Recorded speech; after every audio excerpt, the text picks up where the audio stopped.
Welcome बच्चों, welcome to my channel. आज मैं डिस्कस कर रही हूँ आपके साथ एनुअल सिलेबस ऑफ क्लास 7 23-24 का मैथ्स का, जिसमें आपने अभी मिड टर्म एग्ज़ाम दिए थे।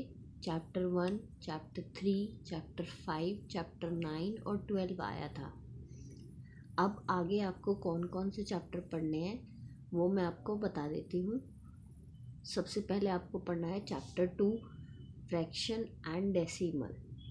इसमें आपको बेसिक जानकारी होनी चाहिए, फ्रैक्शन क्या होते हैं, डेसिमल क्या होते हैं, दोनों जो 6 क्लास में आपने किया था, addition subtraction of fraction, addition and subtraction of decimal.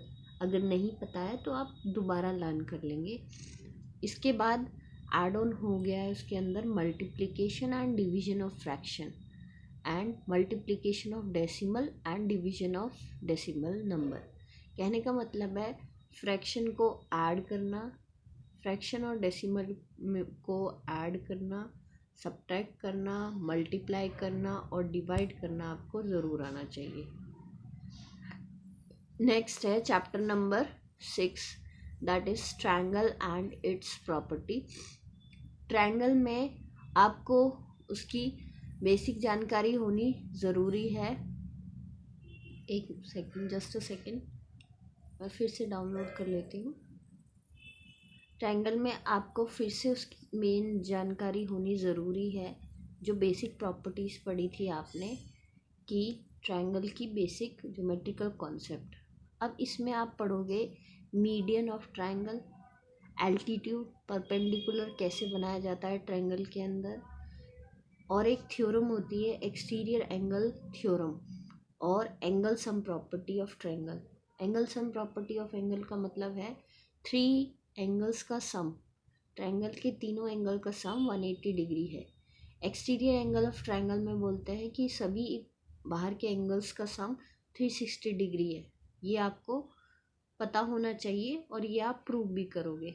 Equilateral और आइसोसेलेस ट्रायंगल के बारे में पता होना चाहिए, ये दोनों ट्रायंगल के बारे में जानकारी होनी चाहिए। Sum of the length of 2 sides of a triangle, right angle triangle and Pythagoras property.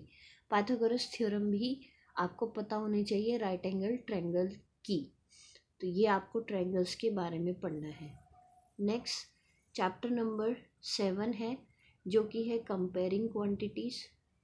ठीक है, इसमें आप पहले कर रहे थे कि कौन सा लेंदी है, कौन सा हैवी है।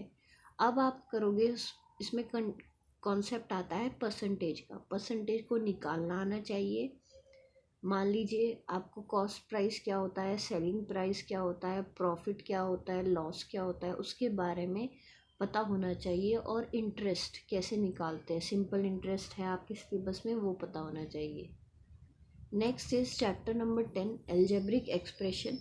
एक्सप्रेशन पहले तो पता होना चाहिए एल्जेब्रिक एक्सप्रेशन कैसे बनता है, उसके अंदर टर्म्स ऑफ एक्सप्रेशन क्या होते हैं, लाइक टर्म और अनलाइक टर्म क्या होते हैं, टर्म्स कौन कौन से होते हैं, मोनोमियल, बाइनोमियल, ट्राइनोमियल, पॉलिनोमियल, और उन सब की वैल्यू निकालना, एक्स की वैल्यू निकालना, वाई की वैल्यू निकालना, जो भी उसके अंदर वेरिएबल है उसकी वैल्यू निकालना का थोड़ा बेसिक आइडिया आपको होना चाहिए। तो एल्जेब्रिक एक्सप्रेशन एक बहुत इम्पॉर्टेंट यूनिट है जो आपको आगे भी क्लासेस में काम आएगी।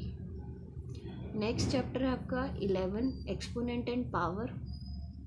यहाँ पर आप सबसे इम्पोर्टेंट चैप्टर है ये, लॉज ऑफ एक्सपोनेंट्स पढ़ते हैं बेटा, जिसमें आप डेसिमल नंबर्स को भी देखोगे और बड़े नंबर्स को भी एक रिड्यूस फॉर्म में सिंप्लीफाई करना सीखोगे। तो यहाँ लॉज ऑफ एक्सपोनेंट्स के सिंपल 2-3 रूल्स होते हैं, वो आपको पढ़ने हैं। नेक्स्ट चैप्टर नंबर 13 है बेटा, विजुअलाइजिंग सॉलिड शेप।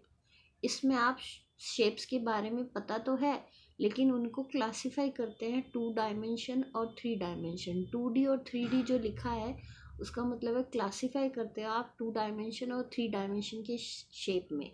तो 2 तरह के फिगर होते हैं, एक प्लेन जो प्लेन डायग्राम पे बना देते हैं, एक होता है सॉलिड फिगर जिसके लिए 3 डायमेंशन की ज़रूरत होती है, जिसमें फेस, एजेस, वर्टाइसेस सब होते हैं। ये 3D शेप्स में आप ड्रॉ करते हैं। Drawing solids on flat surface, viewing different section of solid। Different तरह से सॉलिड को कैसे देख सकते हैं, एक 3 डायमेंशनल व्यू को उस तरह से देखा जाता है। नीचे आपको इसमें वर्कशीट भी दे रखी है बेटा, वर्कशीट नंबर 21, 22 ये आप पढ़ भी सकते हैं। इस तरह से आपका मिड टर्म के बाद आपको इतना कवर करना है। तो बच्चों तैयारी करते रहिए और इस वीडियो को आगे भी अपने फ्रेंड्स के साथ शेयर करिए और लाइक करिए, सब्सक्राइब करिए। So thank you so much.